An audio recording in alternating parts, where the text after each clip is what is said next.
My name is George Galloway, presenter of كلمة on Mayadeen television. Morning to you. I don't mince my words. I speak كلمة and my audience does too. كلمة free word, free for me, free for you. Catch it. Nice to meet you, brother.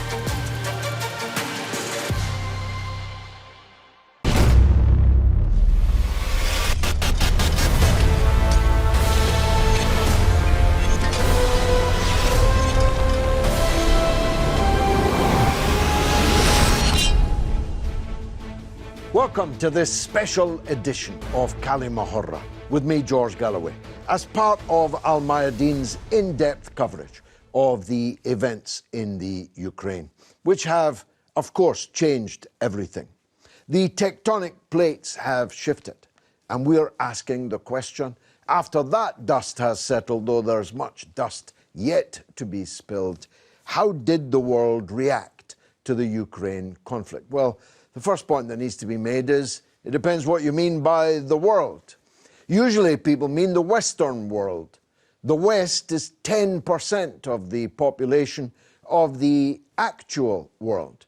And if, as I hypothesize, a new Eurasia begins to solidify out of this conflict, the West will actually be the periphery of the globe. But the West has big media and political power still in the world. So if you were to say how the world reacted, well, the Western world reacted with vehemence, perhaps premeditated vehemence, and in more or less lockstep unity. The governments like Germany and France that had earlier seemed reluctant to confront Russia on behalf of the United States finally threw their lot in with Joe Biden. They went gung-ho for the war. And public opinion, it has to be considered, as a dissident myself, that overwhelmingly public opinion was on the side of their own governments, helped by the systematic elimination of contrary points of view and the supercharged, turbocharged promotion of state narratives. Our football clubs were taken over as celebrations of Ukraine. There were restaurants in London demanding proof of support for Ukraine before their patrons would be allowed in to dine there. I'm not making that up.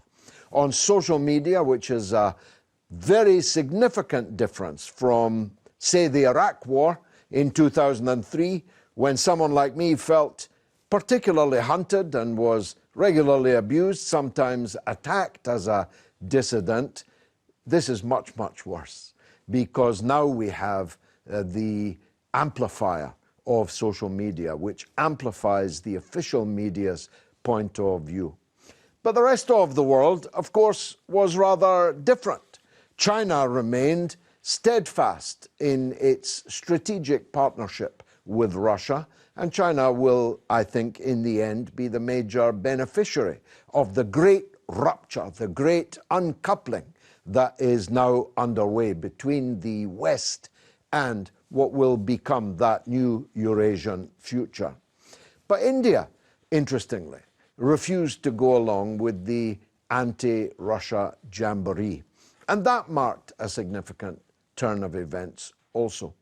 Other countries at the UN level allowed themselves to be browbeaten, bullied, some of them bribed, into lining up behind the United States narrative on this subject. But their people, well, that was a different thing. In South Africa, for example, where Russia and its ally, Cuba, had been the principal mainstay of the liberation struggle to overthrow apartheid in the 1970s and 80s in particular, well, the people in South Africa were overwhelmingly behind Russia in the conflict, even if their government was not quite so clear about it. And elsewhere in Africa, China's call that we have never occupied an Arab country and neither has Russia occupied another African country. We did not seize the people of Africa and take them away as slaves. There was never a Chinese Congo or a Russian Congo, but there was a Belgian Congo. So the NATO countries are marked forever in African consciousness as having been on the side of colonialism and the brute repression and grand larceny of their resources. So the answer to my question, how did the world react, depends where in the world you are and what part of the telescope, which end of the telescope you're looking through. I'm just the enthusiastic amateur here. I'm joined, as always, by a distinguished panel of experts. So let's hear how they saw how the world reacted to the Ukraine conflict. First up, China expert, very considerable China expert, Keith Bennett. Keith, thanks for joining us. Did I summarize the Chinese position properly? Well, thanks very much, George. And I'm afraid that, as always, you've said just about everything that needs to be said on the subject. So really, I want to echo what you said. I mean, you're so right that when you sit in Britain and we having an absolute onslaught of anti-Russian hate and war propaganda, such that, Tchaikovsky and Dostoevsky are subjects of bans. And now whatever you think of Tchaikovsky or Dostoevsky, I don't think they can be held responsible for the actions of Mr. Putin. So you get this feeling, you get the impression is given that to have a policy that actually can see the Russian point of view is completely beyond the pale. Nobody is going to subscribe to it. But if you look at what's happened in the United Nations, for all that you can look at when it went to the General Assembly, certainly it's true that the majority of countries voted for an anti-Russian resolution, albeit one that they'd already had to water down considerably to get where they did. But the representatives of the majority of the world's population did not support that resolution. China and India, as you've mentioned, as well Pakistan, Bangladesh, Vietnam, none of these countries supported. 35 countries, including Russia, cast a negative vote in the General Assembly. 35 abstained. But as I say, they represent the majority of the world's population. If you look at those, then there was a country like Venezuela, which was not able to vote because its voting rights have been taken away because it can't pay its dues, membership dues to the UN. Why can't it do that? Because the Americans have sanctioned and blockaded them. But you have, 17 African countries abstained on the resolution, and one of them, Eritrea, voted against. And even when one looks at those who voted for the American resolution, the Canadian ambassador to the UN was tweeting during the debate saying, we're working the phones to make sure people vote for this resolution. So there's, as you say, a lot of arm twisting, a lot of blackmail, a lot of threats. So you have to put it also into that context. And I was talking to an Iraqi friend, a veteran Iraqi communist, and he told me that just in Iraq, literally everyone is supporting the Russians. And then he sent me a message later in the evening to show that that night, all across Baghdad, huge posters of Putin had gone up. And of course, Iraq was also one of the countries that didn't vote with the Americans. Because as you said, Russia, China have never colonized a Middle Eastern country, rather the contrary. So I think that it can be very isolating and dispiriting here in Britain. But we have to remember that those of us who are against this war propaganda and this anti-Russian hatred actually are standing on the same side as the majority of the people of the world. That's a very powerful way of putting it. Ella Rule, you're the chairwoman of the Communist Party in Britain. The tectonic plates that I referred to are very definitely moving, aren't they? And you'll be well familiar with the old Chinese saw, Chairman Mao, I think, that sometimes the enemy struggles mightily to lift a huge stone only to drop it on its own feet. Do you think that's what's happened here? Oh, in very, very many ways. I think what is going to happen, there's been a huge disruption in supply lines, and food all over the world is going to go up in price in countries where the vast masses of people are already suffering. Can you imagine when the food prices go up even more? And of course, fuel is going to be so much more expensive, which means that transport is going to be expensive, and this is going to create a massive hike in prices. And in the poor countries, I think they're just mobilizing for revolution. But I mean, even in Britain, ordinary British households can expect, we're told, energy bills of £360 a month, in addition to having much more expensive food in the supermarkets and everything else. How can people not be furious, and how can they not turn to, at very least, mayhem and hopefully to revolution, because this system is something that is untenable. It can't be allowed to carry on.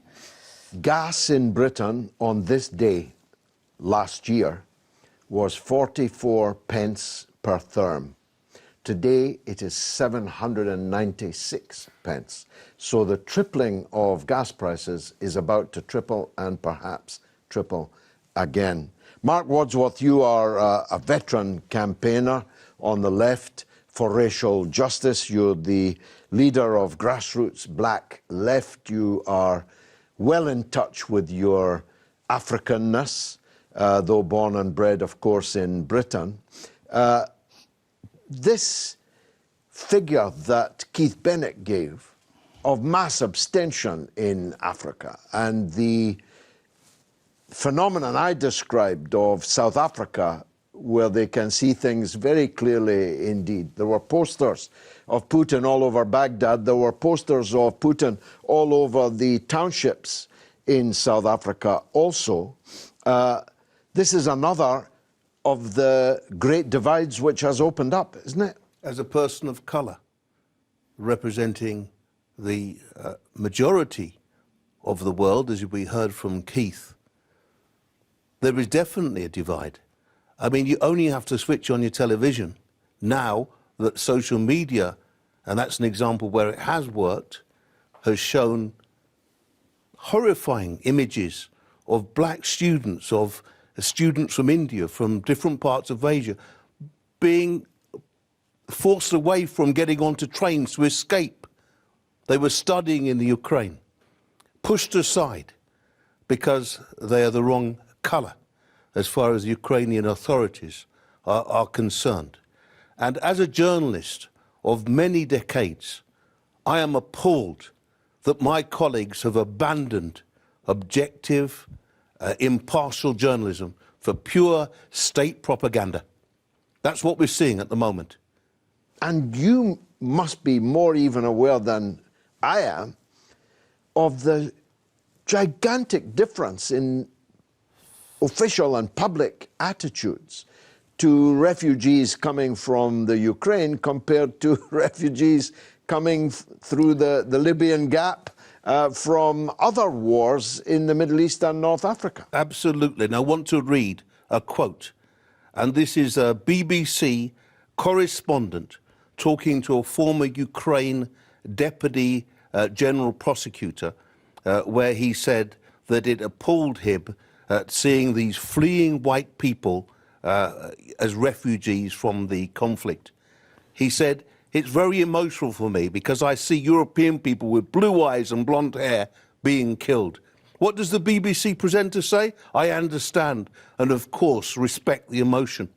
Meanwhile, on Britain's ITV, a correspondent in Poland said, "This is not a developing third world nation, this is Europe." So you civilized. See, civilized Europe. So if you're a Yemeni, where there's been a war prosecuted by Saudi Arabia, the American ally, for 7 years, and 4 million refugees, and thousands of deaths, you don't count. If you try and cross the channel, the English Channel, into Britain, you are an illegal immigrant.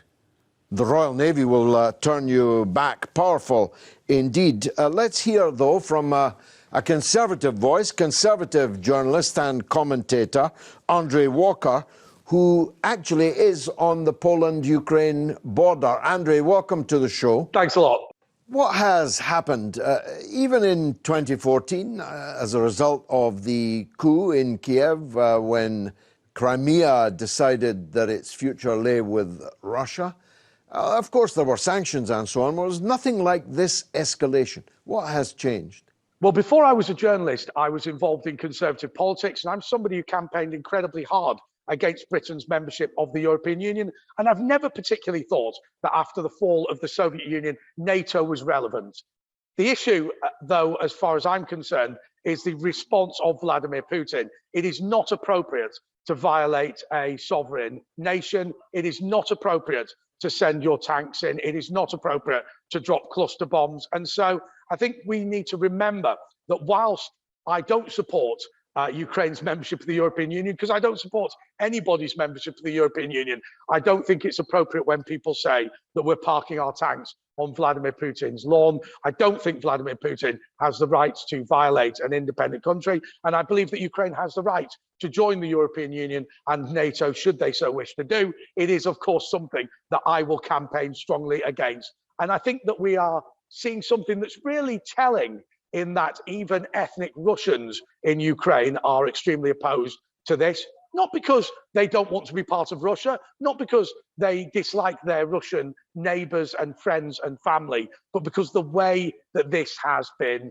achieved, the idea that you're going to send in forces to kill people, I think is wholly inappropriate. I think there were better ways for Russia to do this. And I think that this just talks to the fact that Vladimir Putin is not pushing forward the needs of the Russians. Far too many times he's interested in his hand in the till. Far too many times he's interested in misappropriating assets. And far too many times he's willing to send young Russian men in to die fighting really their own cousins. It's not acceptable. But Russia has been saying for the last 8 years that it could not tolerate a Ukraine that might join NATO and move US military hardware, including potentially nuclear hardware, to a few minutes flying time from Russia. Ukraine was openly saying it wanted to join NATO, and even latterly that it wanted to arm itself with nuclear weapons. How did all that come about? Well, George, something that you're not going to like at all. I think that Ukraine is a country that had been badly bullied and abused during the Soviet period. And I think actually what people forget is, yes, there are historical ties with Russia and multiple countries, but the behavior of the Kremlin during the Soviet period has really ruined many of those relationships. And the reality is that, you know, Ukraine doesn't love the European Union, Ukraine doesn't love NATO, but what they do dislike very strongly is the Kremlin, and they distrust leadership from Russia. Now, I think that's going to take a lot of time to get over, and I think it's made significantly worse by an invasion. And I think that if we were to say that the European Union had behaved badly, if we were to say that NATO had behaved badly, and I think we can say both,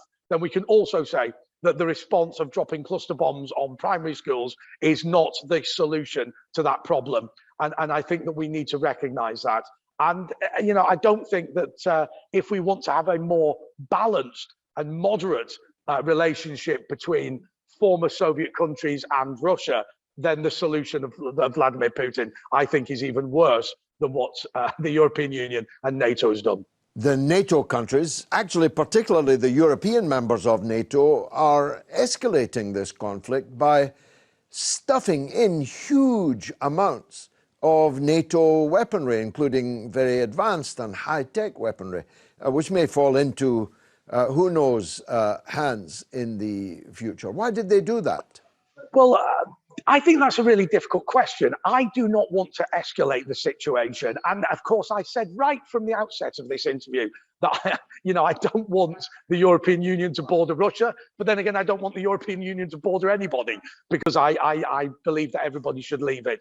However, you know, when you have somebody who's putting around stick, when you are having somebody bullying, when you're having somebody who's willing to carpet bomb Syrians, carpet bomb Chechens, and then drop barrel bombs on Ukrainians, you have to stand up to a bully like that. I just do not believe that if Russia has an outcome here, Vladimir Putin is the man that's pushing it forward by any stretch of the imagination. And I just don't think there's a moral equivalent. I don't think that you can say that just because the European Union has behaved badly. Hey, and by the way, you know, the European Union attempted to create a war in Ireland when we'd done so much to neutralize the issue of Irish republicanism and try to bring that community together. The minute Britain left the European Union attempted to create a war in Ireland. So I think we understand the European Union's poor behaviour, but there is no moral equivalence that says that just because the European Union is empire building, you can barrel bomb hospitals, maternity units and schools.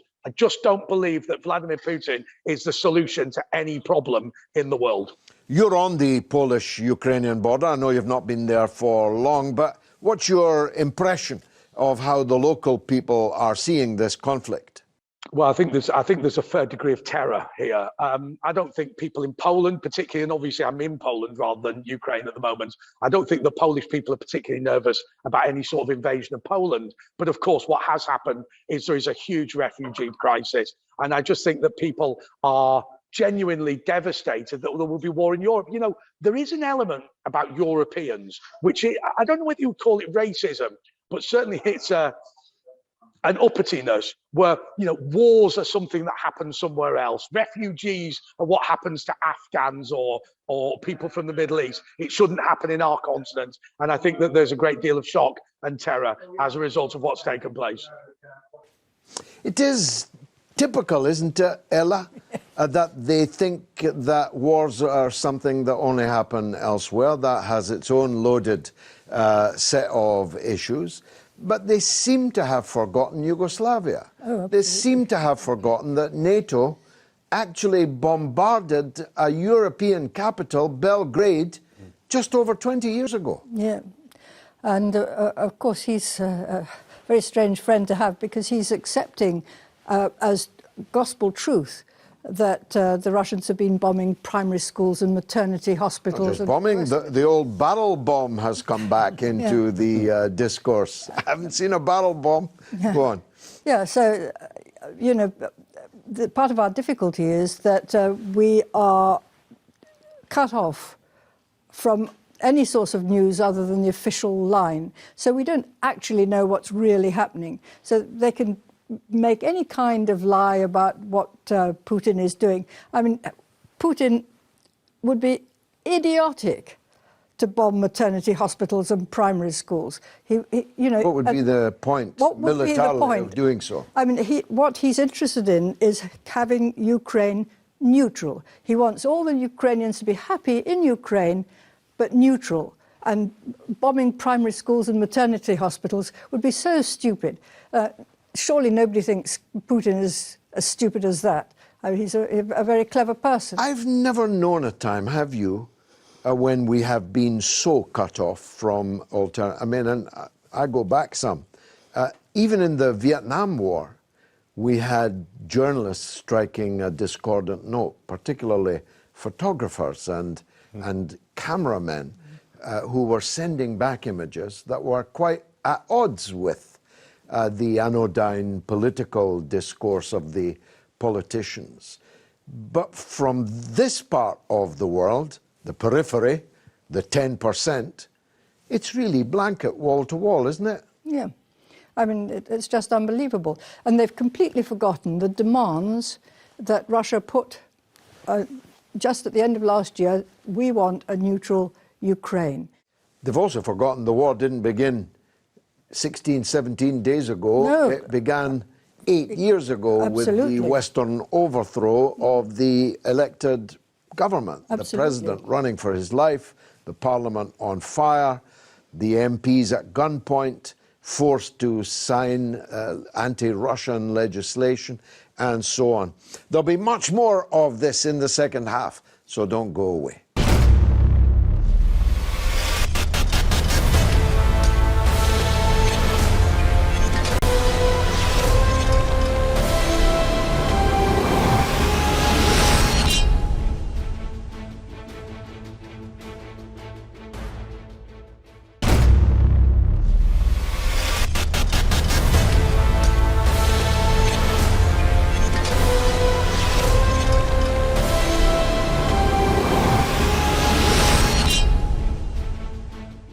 You're watching this special edition of كلمة on Al-Mayadeen as part of Al-Mayadeen's deep and widely praised coverage and debate over the war in Ukraine. Now here's the thing. There's been political cross-dressing going on in the West for quite some time. Donald Trump, for example, campaigned on the platform that he would withdraw America from needless foreign wars. He said that the sand, he thinks it's all sand, in the Arab world was the most expensive sand in history. There's been a kind of blurring of the lines between left and right for some time, but it has reached its sharpest point over this war in Ukraine. Virtually all of the important voices that have been raised against NATO have been from the right, whilst the so-called left, actually they're liberals, but they are extremely numerous and are in control of most of the media and much of the political class. Let's call them the Tony Blair school of small L liberalism, have been gung-ho for war. They have been the ones demanding a no-fly zone. How did that happen, Keith Bennett? Well, good question. And I mean, I think it's particularly disgusting to see somebody like Keir Starmer, who's actually positioning himself to be more bellicose and more warlike than the Tory government. And we have a situation where, you know, just 11 Labour MPs were prepared to put their names to a stop the war statement, a statement which incidentally began by denouncing the Russians for their actions in Ukraine. And then they quickly removed their names. You know, but it's true in the US also, isn't it? Because this is another Democratic Party war. Well, aren't they all? Oh, the most egregious of them, yes. I mean, Vietnam was a Democrat Party war. Korea was a Democrat Party war. But also in the left, in the, if I can call them that, the imperialist countries, are we still allowed to use terms like that? On كلمة, it's free word. You can say anything you like. But in the imperialist countries, this has a long history. I mean, just a few months before the outbreak of war in the summer of 1914, the outbreak of the First World War, the socialist parties from every country got together and agreed a common position that in the event of war breaking out, they would take their main enemy as being at home and they would fight against their own ruling class. When the war actually broke out, there was Lenin and the Bolshevik Party, and there was a handful of others, Rosa Luxemburg and Karl Liebknecht in Germany, a prominent leader in Austria, I think it's Adler from memory, John McClain in our part of the world, James Connolly in our nearest neighbour, and that was about it. So these people were extremely isolated, but they were proved correct. And we saw it again, 10 years ago in the war on Libya. There were sections of the far left in Europe, some of them, I might say, who were pleased to take Gaddafi's money at times, were lining up for the NATO war that destroyed the most prosperous country in Africa and turned it from a developing country along broadly socialist lines into a country where black people are literally sold as slaves in markets. And the thing is, they don't learn, they just get worse and worse. Are we in mental health territory here, Mark? I mean, is it psychological? I mean, how can people who have made a career telling us how left-wing they are be in the NATO camp urging greater warlike efforts by NATO? Well, I'm proud to be the author of a book about a fine parliamentarian of colour called Shapoorji Saklatvala. And he not only would have kept his name on that Stop the War statement, but probably would have wanted to toughen it in terms of its criticism of imperialism as an Indian and as a communist. And that's what's lacking. We've not just got clientist journalism, we've got clientist politics based in Parliament, and the Socialist Campaign Group of MPs, more than 30 of them. They were your comrades and colleagues Once. back in the day when you were in Parliament. And where's their voice been raised against what's going on? Where's their analysis been? It's been completely lacking. And I think it's a political bankruptcy here that we're looking at. Let's go to Russia, it's only fair, to Moscow, to Nikolai Gorshkov, former director and editor at Sputnik News, and now an independent journalist. Nikolai. Okay. How do you assess the damage to Russia, to Europe, and even the United States as a result of this conflict? Well, the damage is a double-edged sword. Of course, Russia is suffering, will probably suffer more because of all the sanctions imposed on her. But the counter-sanctions imposed by Russia would hurt the West as well. It's a no-win-win situation. Nobody's going to win. There might be hopes in the West that the West would persevere and prevail, but it's unlikely. First of all, the West is still being probably a dominant economic factor in the world. Still, it's not the only factor. There is China, there is India, there's Iran, there's Africa, there's Latin America. So the West is basically a small part of the world, of course, with huge potential, with a huge market and a lot of disposable income. But probably, and the Russians are saying this right now, probably it's the best opportunity the world has ever had since the collapse of the Soviet Union for a restructuring of the world's economy, so that more countries will come to the fore, and more countries will have freedom for their economies and for their trade, as opposed to right now when everybody is basically is dependent on the US market and the US dollar and the goodwill of the Federal Reserve System and the World Bank and the International Monetary Fund. You're in Moscow. How are the people coping with this crisis? How many agree? How many disagree?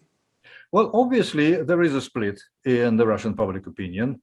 I'd say that a minority of people who, would be usually called as the chattering classes, the so-called intelligentsia or the liberal class, they, of course, are not happy. Some people have already left the country. Others have spoken against this military operation. Others are complaining about lack of Parmesan cheese, or other Western goodies, although still they are available. But of course, the sanctions are not something new. The sanctions had been introduced back in a lot of them in 2014, but even before that, there were certain restrictions. But the majority of people, they're used to being in some kind of isolation or feeling like being a besieged fortress from their previous experiences, or simply not understanding why the West is doing to us because we haven't done anything different from the West. When the West thought it was appropriate to protect the people, say, of Bosnia or of Kosovo or anywhere else, they would go in with a lot of bombers, and rocket fire and shelling and everything would be fine from a Western point of view. Now we are trying to save our brothers across the border in Ukraine, and all of a sudden the West is against this. They're actually helping those who had been abusing the people in Donbass, for example. So basically the general mood for now is that it'll end up soon. Let us finish our job in Ukraine. Did you anticipate this level of escalation, both by Russia and by NATO in response? Well, to a Russian, it didn't come as a surprise, because for a Russian, they all knew what was going on for 8 years since 2014 in East Ukraine. They knew there was civil strife. They knew that the new Ukrainian state after the coup in February 2014, they came down like a ton of bricks on the people in the East. if Russia ever interfered in that conflict back in 2014, it was because Russia felt responsible for protecting people in East Ukraine against the aggression by the state from Kiev. That was the issue. It was not very much different from what the West was accusing Belgrade of in Kosovo. When Kosovars started protesting, Serbian police started trying to put it down. And of course, Serbian police was blamed for all the brutality. And then Belgrade was bombed for what, 78 days. So we're in early days in Ukraine right now. But if NATO followed their own logic from Kosovo, they should be bombing Kiev right now. Do you think we're headed into a Cold War even colder than the last one? Well, God forbid we're heading towards a hot war, a bigger hot war. I'm not entirely optimistic, because you have to understand, when President Putin says that we and the Ukrainians are one people, you may also interpret this as the Ukrainians are as hardy fighters as we are. So in a way, in a lot of people's minds, this is not really a war between Russia and Ukraine. In a way, it's a fratricidal war. It is a civil war. What do you say to those that theorize that this has all been a trap for Russia and that Putin has fallen into it, and that the European Union and the NATO countries, never particularly united these last years, are now united as never before? Well, the general line of thinking in Russia is that, yes, it was provoked by the West, but not necessarily because they wanted to reintegrate or reunite. The understanding is that the real big target for the West, especially for the United States, is China. Now, if China, in its future conflict, a lot of people believe is inevitable with the United States, if China has a backup in the face of Russia's energy, Russia's military power or whatever, because the first thing the United States would do if there's a conflict between them and China, they would cut off Chinese maritime supply routes. So the only supply route to China, if there is a conflict with the United States, would be from Siberia. Hence, the power of Siberia gas pipeline, for example. There are oil pipelines as well. They are not being used right now, but a lot of people suspect these pipelines had been built, actually, in the case of a major war between China and the United States. So the people are thinking that if Russia is undermined and weakened, China would be next. And when they hear, for example, that some Chinese companies are following or abiding by the sanctions, and there are some Chinese companies who are abiding by Western sanctions, people in Russia are saying, this is not clever, because once they get rid of us, they would go after China. So China must be aware of that. The corollary of that, though, Ella, is that if Russia prevails and Ukraine is at least neutralized, demilitarized, then the power of this Russia-China strategic partnership will become an even more important lodestar in world affairs. So China has a big stake in Russia prevailing, not just for the reason that was mentioned there, but for other reasons too. Financial, for example. If you end the hegemony of the dollar and the SWIFT system, then you automatically increase the importance of the Chinese alternatives. No, absolutely. And you end the ability of the United States to stifle people with sanctions, because you can offer an alternative. I mean, what's not to like? I'm sure that the Chinese realize that their future lies in close alliance with Russia. I'm positive of it. It is quite a turn of events for those of us old enough to have lived through the Sino-Soviet split. For someone like me, this is very heaven. that China and Russia should be the closest of allies. Indeed, as President Xi said, more than allies. How's that going to change the world? Well, very heaven, as you say, alas, we're not young anymore, to finish the quote.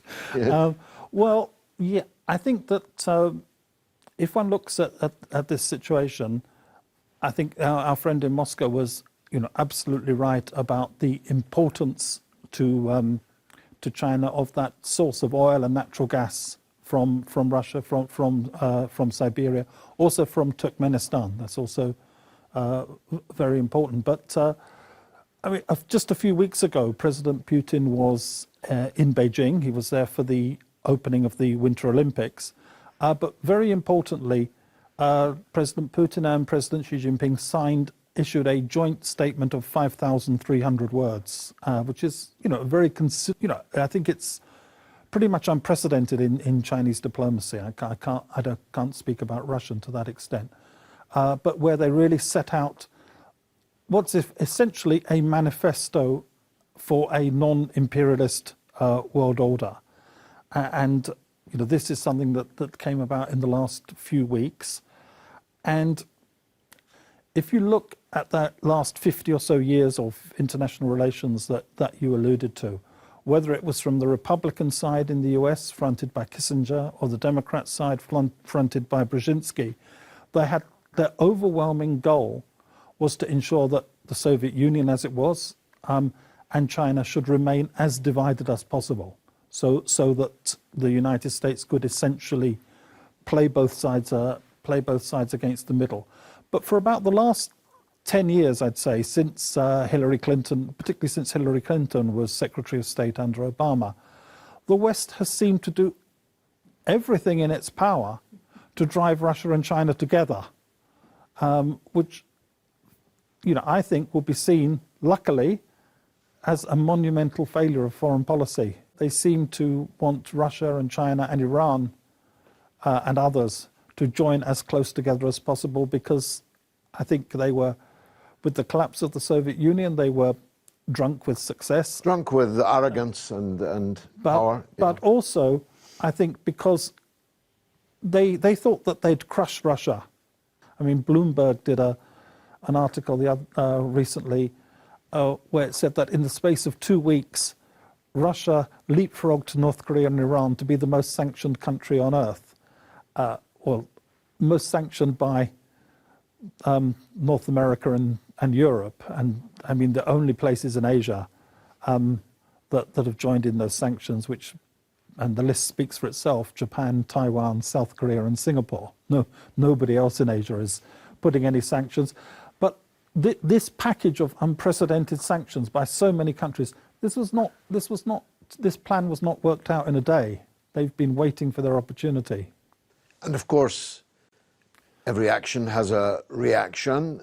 When McDonald's pulled out of Russia, Russia nationalized its property and has made huge sums available for people to develop a new fast food industry in Russia, hopefully a more healthy one. Yeah. In fact, by sanctioning Russia by withdrawing Pornhub, CNN, Coca-Cola and McDonald's, they may have done the Russian people quite a favor. The V word, the I word, has just emerged.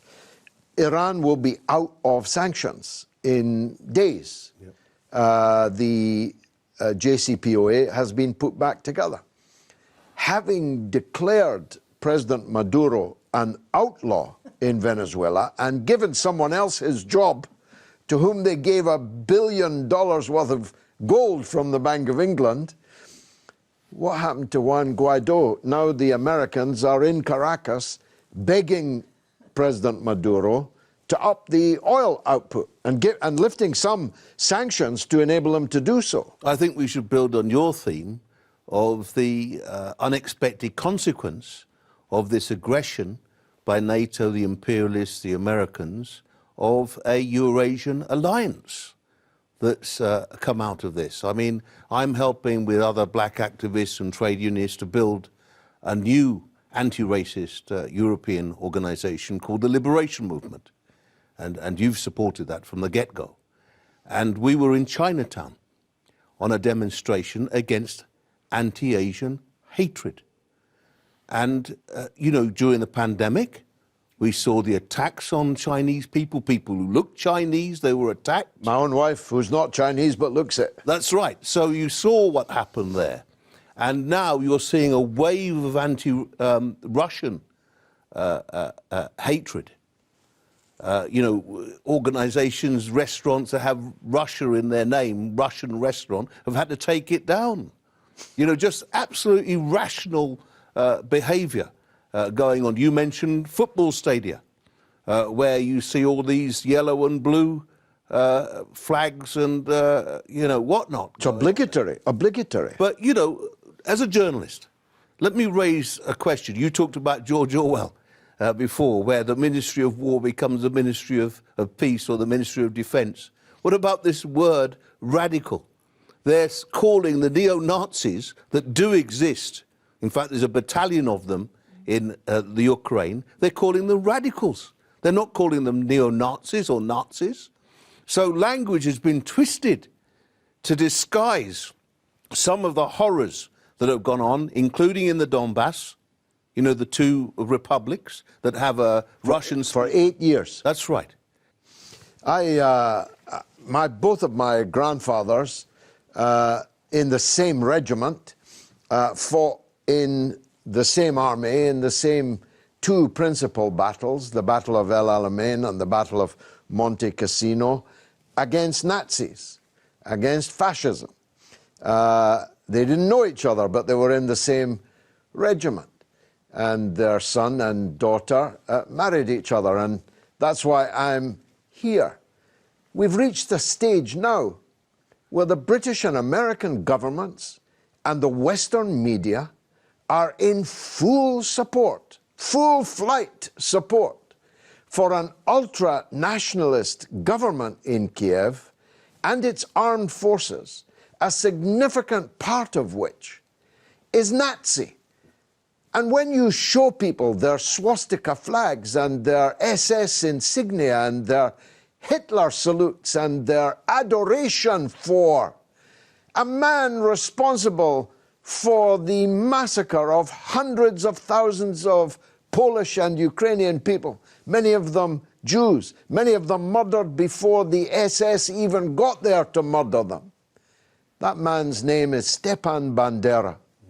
He is the idol of modern Ukraine. He was a Nazi collaborator with the blood of hundreds of thousands of people on his hands. There's a major avenue in downtown Kiev. It's called Stepan Bandera Avenue. And on it sits the IKEA store. The founder of IKEA Nazi. was a Swedish Nazi. It's perfect symmetry. Well, for me, and I think all of my friends here, not necessarily Andrzej out there in Poland, but my friends in the studio, we will not stand with Nazis. My grandfathers and everyone else's fathers and grandfathers had the right idea. We fight Nazis and we try our best to destroy them. I've been George Galloway. This has been كلمة حرة on Al Mayadeen television. Thank you for watching.